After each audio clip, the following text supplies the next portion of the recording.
ওই সমস্ত কিছু জানা হয়ে গেলেই আমি শোভাকে সরিয়ে দেব, আর সেটা গণেশ চতুর্থীর পরেই করব। কি করবেন মা গণেশ চতুর্থীর পর? দেখো কৃষ বাবা, দেখো দেখো, এত বড় মেয়ে হয়ে গেছে, কোনো ছেলে মানুষই যায়নি। বলে আমার সাইকেল চলে নাকি, হ্যাঁ এখন পাড়ায় পাড়ায় ঘুরবে। বাবা, আমিও একটু একটু সাইকেল চালাতে পারি, তবে পুরোটা শিখে যাব। আমি রাধাকে ঘুরতে নিয়ে চলে যাব। হ্যাঁ রাধা? ও বাবা, তাহলে তো ব্যবস্থা হয়েই গেল। না না না না বাবা না, আমি ওনার সাইকেলে উঠবো না। উনি কোথায় আমাকে ফেলে ঠেলে দেবেন? আমি তোমার সাথেই যাব, তোমার সাইকেলে ঘুরবো। আচ্ছা ঠিক আছে, তাই যাবি তাই যাবি। তুই এখন কৃষ বাবাকে নিয়ে ঘরে যা তো। ও হ্যাঁ, আমি জিনিসপত্রগুলো গুছিয়ে রেখে আসছি। চলুন। আপনি তো এখন আর একা একা যেতে পারবেন না, জামাই মানুষ বলে কথা। চলুন। এই যে ম্যাডাম, নিজের জায়গায় এসে খুব গলার জোর হচ্ছে, তাই না? হ্যাঁ, তা তো হবেই। রাধারানী এখন আগের ফর্মে, বুঝেছেন? আপনাকে দেখে খুব ক্লান্ত লাগছে, চলুন একটু বিশ্রাম নেবেন। হ্যাঁ রাধা, তুমি জানো আমার খুব ঘুম পাচ্ছে। আচ্ছা ঠিক আছে, আপনি ঘুমিয়ে নেবেন। রাতে রান্না বান্না হয়ে গেলে আপনাকে ডেকে দেবো। চলুন। এক মিনিট রাধা, তবে আমি ঘুমবো কোথায়? আই মিন, খাটের উপরে না নিচে? আপনার মনে আছে? মনে থাকবে না আবার? ওরকম একটা এক্সপিরিয়েন্স আমার প্রথমবার ছিল।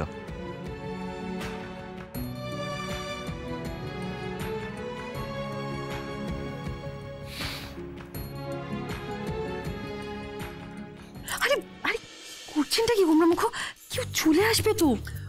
রাধা, একটা কথা বলবো? বলছি আমরা না আজ আবার আগের মতো ওভাবে খাটের নিচে ঘুমাবো, ঠিক আছে?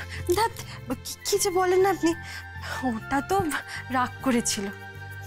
হ্যাঁ, তখন রাগ ছিল, কিন্তু এখন তো ভালোবাসা আছে। গোমরা মুখ।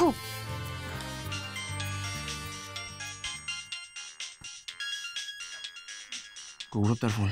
তাড়াতাড়ি ধরুন, নিশ্চয়ই রিপোর্টের ব্যাপারে কিছু জানাবে গৌরবদা। হ্যালো গৌরবদা। হ্যাঁ ক্রিশ, ফিঙ্গারপ্রিন্ট রিপোর্টটা এসে গেছে। কি আছে রিপোর্টে? আই মিন, আমাদের বাড়ির কারোর ফিঙ্গারপ্রিন্ট ওই কোর্টের ফিঙ্গারপ্রিন্টের সাথে ম্যাচ করেনি তো? মিলেছে ক্রিশ। অ্যাকচুয়ালি আমি বুঝতে পারছি না, মানে নামটা তোমাকে কিভাবে বলবো। মানে যার সাথে ফিঙ্গারপ্রিন্টটা মিলেছে তার নামটা তোমাকে বললে তুমি সহ্য করতে পারবে তো? গৌরবদা, আমি পারবো, নামটাই তো আমি জানতে চাই। যেই হোক, তুমি নামটা বলো। ক্রিশ, ওই কালো কোর্টে যে ফিঙ্গারপ্রিন্ট পাওয়া গেছিল তার সাথে তোমার মম শোভা ব্যানার্জির ফিঙ্গারপ্রিন্ট হুবহু মিলে গেছে। হোয়াট? কি হলো গোমরা মুখ? কার নাম বলছে গৌরবদা?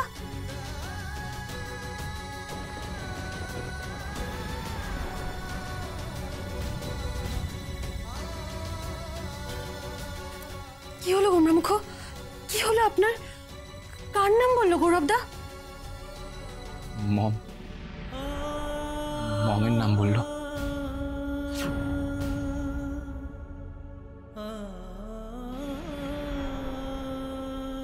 মা? না রাধা, মম এই কাজ কিছুতেই করতে পারে না। না, আমার মনে হয় না গৌরবদাই কোথাও না কোথাও ভুল করছে। যখন আমি গৌরবদাকে মমের খাওয়া গ্লাসের স্যাম্পলটা দিয়েছিলাম, তখন আমার মন থেকে বিশ্বাস ছিল যে আর কেউ হোক না কেন, মম কিছুতেই হতে পারে না। না, আমার মনে হচ্ছে দাদা কোথাও না কোথাও রিপোর্টে গন্ডগোল হচ্ছে। আমি একবার গৌরবদাকে ফোন করে দেখি।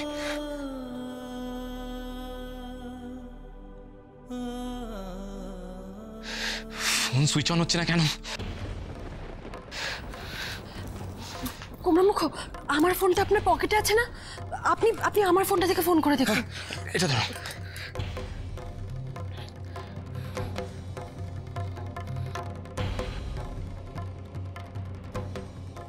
হ্যালো গৌরবদা, তুমি যেটা বললে তুমি শিওর হয়ে বলছো তো? গৌরবদা, আমার না একদম বিশ্বাস হচ্ছে না। তুমি প্লিজ আরেকবার ইনভেস্টিগেট করবে? দেখো ক্রিস, তোমার কথা আমি ফার্দার ইনভেস্টিগেশন চালাতেই পারি, কিন্তু আন্টির ফিঙ্গারপ্রিন্টের ব্যাপারে কিন্তু আমি একদম নিশ্চিত। আর সেই জন্যই আমি তোমাকে জিজ্ঞেস করলাম যে তুমি সহ্য করতে পারবে তো? বাট গৌরবদা, মম এই কাজ কেন করবে? না, মম রাধার ক্ষতি কিছুতেই করতে পারে না। কেন পারবেন না? উনি তো আগেও এরকম কাজ করেছেন। আগেও করেছেন মানে? আগেও কি করেছে মম? সর্বনাশ, গৌরব দা মায়ের আগের বার সাপের বিষ খাওয়ানোর কথাটা কুমড়ামুখকে বলে দেবে না তো? শোনো ক্রিস, দেখো এটা তোমাদের নিতান্তই পারিবারিক ব্যাপার, মানে আমাকে এর মধ্যে জড়িও না। তুমি তুমি একটু রাধার সঙ্গে কথা বলে নাও, ওকে?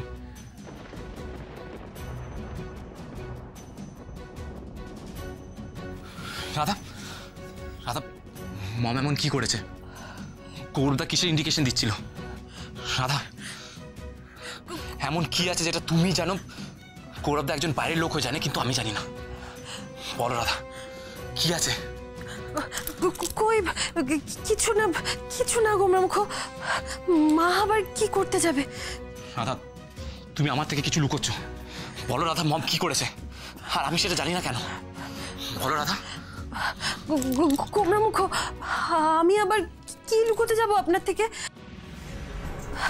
আপনি একটু শান্ত হন কুমড়ামুখ। গৌরবদা হয়তো কিছু ভুল করছে। গণেশ দাদা, মায়ের কথাটা কি করে বলবো আমি কুমড়ামুখকে? রাধা, গৌরবদা খুব ক্লিয়ারলি বললো মম আগেও এরকম কিছু করেছে। কি সেটা? আমি তার এক্সপ্লেনেশন চাই। রাধা, তুমি দিব্যি মানো তো? তোমাকে আমার দিব্যি, সত্যিটা বলো।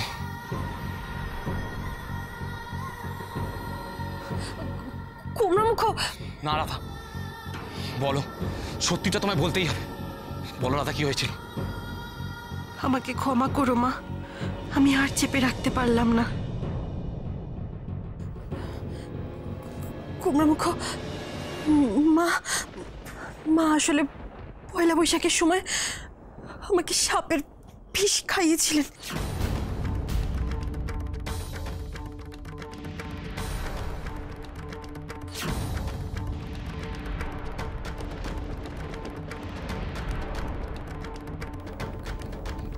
মম তোমাকে সাপের বিষটা দিয়েছিল? রাধা, তুমি ঠিক বলছো? তোমার কোথাও কোনো ভুল হচ্ছে না তো? মম তোমায় মারার জন্য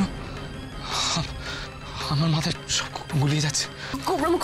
কুমড়ামুখ শুনুন কুমড়ামুখ, এই অতীতটা এতদিন মাটির তলায় চাপা পড়েছিল। এটাকে মাটি খুঁড়ে বার করার কোনো দরকার নেই। এতে আমার, আপনার, বাড়ির সবার ভালো হবে। না রাধা, আর তো মাটিতে চাপা থাকলো না। সেই একই ঘটনা আবার ঘটছে। রাধা, মম কি করে, আর মম তোমার কেন বারবার এইভাবে ক্ষতি করার চেষ্টা করছে? আমি তো কিছুই বুঝতে পারছি না। আসলে তখন তো মা আমাকে পছন্দ করতেন না, তাই তখন। আর এখন এখন কি বলবে তুমি? এখনো কি মম তোমায় পছন্দ করে না? কি এক্সপ্লেনেশন দেবে তুমি রাধা এখন? মম কি শুধুমাত্র অভিনয় করে যাচ্ছে ভালো হয়ে যাবার, তোমাকে ভালোবাসার?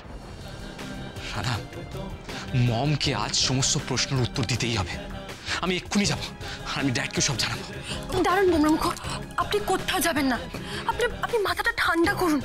আপনি ভেবে দেখেছেন বাড়িতে সবকিছু জানাজানি হয়ে গেলে কি হতে পারে? তাছাড়া বাবার হার্টের এই অবস্থা, এসব কথা জানতে পারলে বাবা সহ্য করতে পারবে? তুমি আমার কাছে এত বড় একটা কথা কেন লুকিয়েছো? কেন কেন তুমি আমায় বিশ্বাস করে বলতে পারো? কেন রাধা, কেন? কারণ আমি মাকে কথা দিয়েছিলাম কুমড়ামুখ। আমি তো বিশ্বাস করেছিলাম মা বদলে গেছেন। মা আমার কাছে ওনার অন্যায় স্বীকার করেছিলেন। তাই আমি ঠিক করেছিলাম আমি আর মা ছাড়া এই কথা আর কেউ জানতে পারবে না। রাধা, অন্যায়কে কখনো চেপে রাখা যায় না। অন্যায় অন্যায় থাকে রাধা, সেটা এক না একদিন সবার সামনে আসবেই। আর তুমি যখন জানতে তোমার সাথে এই অন্যায়টা কে করছে, তখন তো তোমার আরো বেশি সাবধান হওয়া উচিত ছিল। আমি তো আপনাকে বললাম গোমরামুখ, আমি বিশ্বাস করেছিলাম মা সত্যি সত্যি বদলে গেছেন, আর আর তাই জন্য আমি আর সন্দেহ করতে পারিনি। ওই জন্যই আমি আর কথাটাও বাড়াইনি, আর আমি এটা এখনো বিশ্বাস করি। তাহলে এই ঘটনাটা ঘটলো কি করে?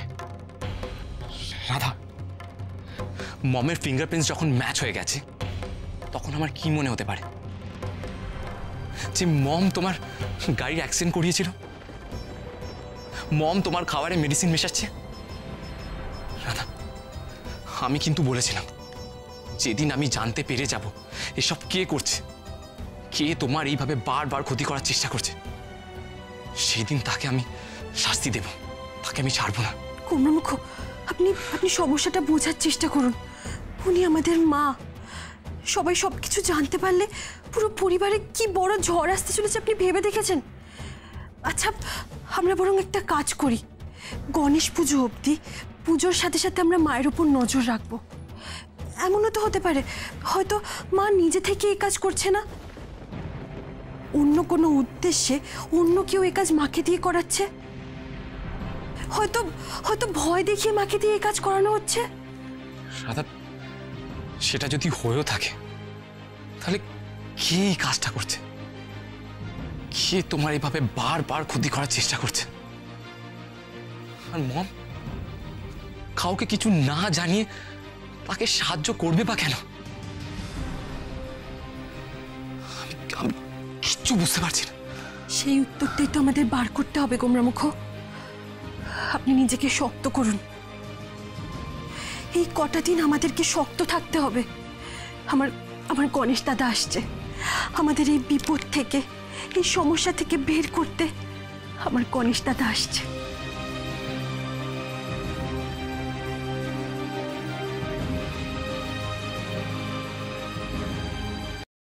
রাধা, আমি মানতে পারছি না। দিব্য দিব্য আমার সত্যি বলছে না।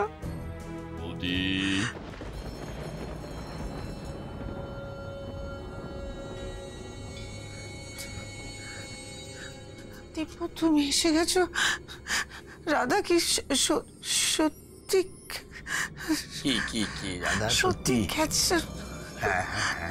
বৌদি, তুমি কি বলছো? আমি মিথ্যা কথা বলতে পারি? আমি তোমার লক্ষণ দেওর।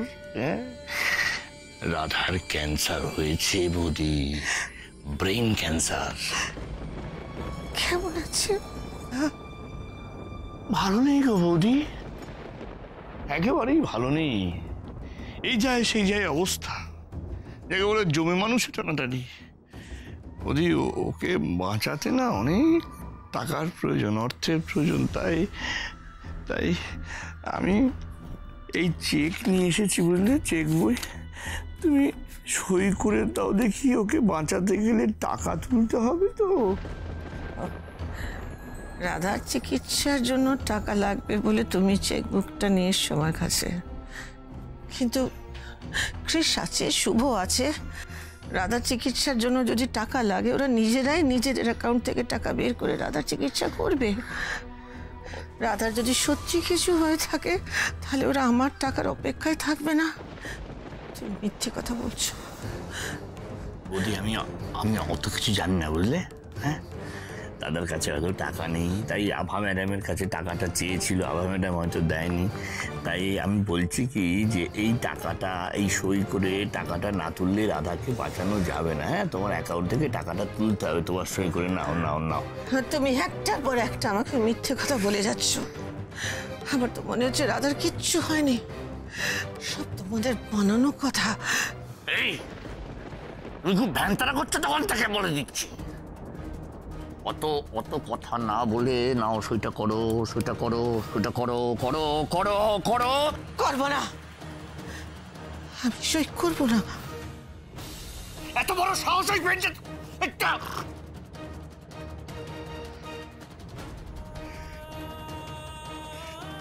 ঠিক আছে ঠিক আছে ঠিক আছে, আরে পেন ফেলে দিয়েছো, ঠিক আছে, পিনটা দাও। তোমার এটিএম এর পিনটা দাও, হ্যাঁ টাকা তুলবো, দাও দাও, বলো বলো বলো বলো। বলবো না। বৌদি তুমি না হেভি হেভি মানি মাইন্ডেড আছো মাইরি, হ্যাঁ শুধু টাকার কথা ভাবো, দাদার কথা ভাবো না, নিজের ছেলে কৃষের কথা ভাবো না, বৌমা রাধার কথা ভাবো না, খালি টাকা টাকা টাকা টাকা। আমার ম্যাডাম বলেছে টাকা না পেলে তোমার পরিবারের সবাইকে শেষ করে দেবে, শেষ করে দেবে। হ্যাঁ এই যে সাদা শাড়ি পরে আছো, সারা জীবনের জন্য সাদা শাড়ি পরে থাকতে হবে। কি চাও বলো বলো। ঠিক আছে ঠিক আছে ঠিক আছে, আমি স্টপ। কিন্তু বৌদি তুমি স্টপ করে যেও না, হ্যাঁ তুমি তোমার পিন নাম্বারটা বলো এটিএম এ, আমি শুনি। হ্যাঁ তুমি কি চাও তোমার পরিবার তোমার জন্য শেষ হয়ে যাবে আর তোমাকে দায়ী হতে হবে? তুমি চাও বলো? হ্যাঁ বলো। তুমি আমার পরিবারের কারুর গায়ে হাত দেবে না। আমি চাইছি না, আমি পিন নাম্বার চাইছি। আমি বলছি, বলো বলো। আমি দিচ্ছি, বলো, দিচ্ছি, দাও। দিচ্ছি। 3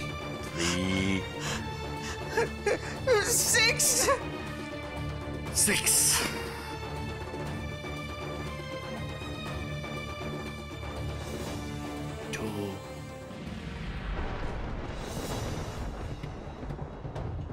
এই তো আমার লক্ষ্মী বৌদি। যাই বলে গপ করে টাকাগুলো এটিএম থেকে তুলে ফেলি, তারপরে আমরা সবাই মিলে একটু কাটোয়া যাবো। রাধার বাড়িতে গণেশ পুজো আছে, আমাদের সবার যেতে হবে বলে। রাধার শেষ ইচ্ছে, তাকে তো মর্যাদা দিতে হবে। শেষ ইচ্ছে মানে? মনোরমা, শুভকে এক পিস মাছ দাও। হ্যাঁ আর পুকুরের টাটকা মাছ, খা খা খা। না না দুলাল, কি হচ্ছে কি এটা? বউটান, না না না না, এই এত পদ রান্না করেছেন বউটান, এই যদি রোজ দুবেলা আমি খেতে থাকি না, আমার শরীর একেবারে গেল। আজে কথা বলিস না তো, হ্যাঁ একবার ঘরোয়া হালকা রান্না, কিচ্ছু হবে না তোর শরীরে। খা খা খা বেটা খা, দাও দাও দাও দাও দাও। হ্যাঁ দি, দাও দাও দাও দাও। এবারে খা।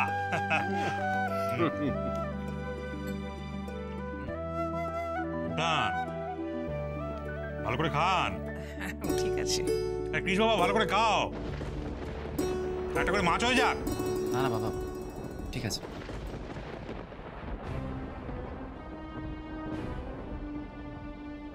মম রাধাকে বারবার মারতে চাইছে। কি ক্ষতি করেছে রাধা মমের? নাকি মমকে দিয়ে কেউ এই কাজটা করাচ্ছে? কি কৃষ্ণ বাবা, তুমি তো খাবারটা নিয়ে নাড়াচাড়া করছো। এই হচ্ছে আজকালকার ছেলে মেয়েদের দোষ, জানিস তো, খাওয়ার ব্যাপারে একেবারে মাপা। কৃষ্ণ বাবা ভালো লাগছে না? না হ্যাঁ হবেই তো, একেবারে ঘরোয়া রান্না। না না বাবা, ঠিক আছে, রান্না ঠিক আছে, আমি খাচ্ছি।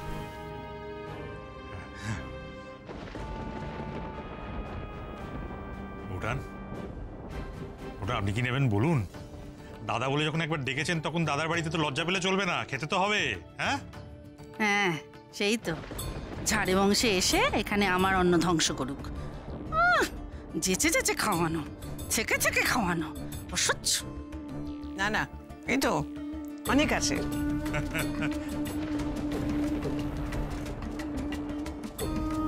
রাধা, তোমার শরীর এখন একটু ভালো আছে না? মানে আমাদের বাড়িতে খাওয়ার সময় তোমার ওই কি পেট ব্যথা, গা গোলানো সব হতো, ওটা এখন হচ্ছে না তো?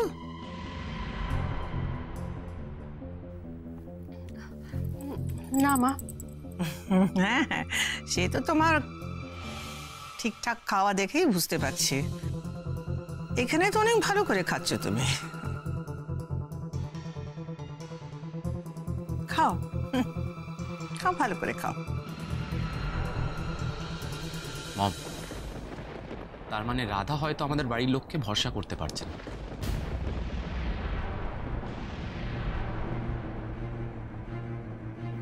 সেই ভরসাটা নিজের বাড়ির লোকের উপর আছে।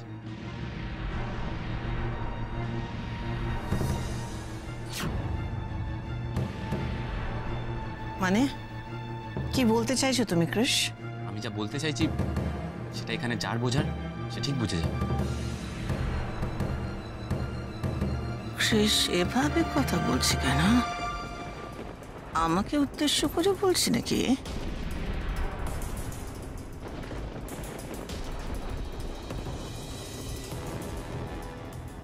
মানে ক্রিস, কি বলছো তুমি?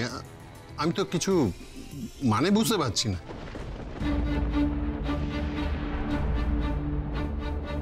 হ্যাঁ বাবা, সত্যি আমরা তোমার কথার কোনো মানে বুঝতে পারছি না।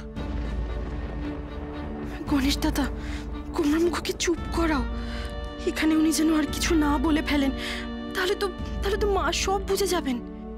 ক্রিস, কি বলতে চাইছিস তুই? একটু পরিষ্কার করে বলতো আমাদের। রাধা মা আমাদের বাড়ির কাউকে ভরসা করে না, তার মানে কি?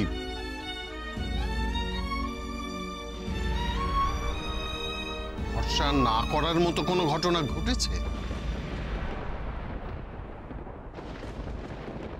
ও নো, এবার কি শুভেন্দুর মনেও সন্দেহ ঢুকবে?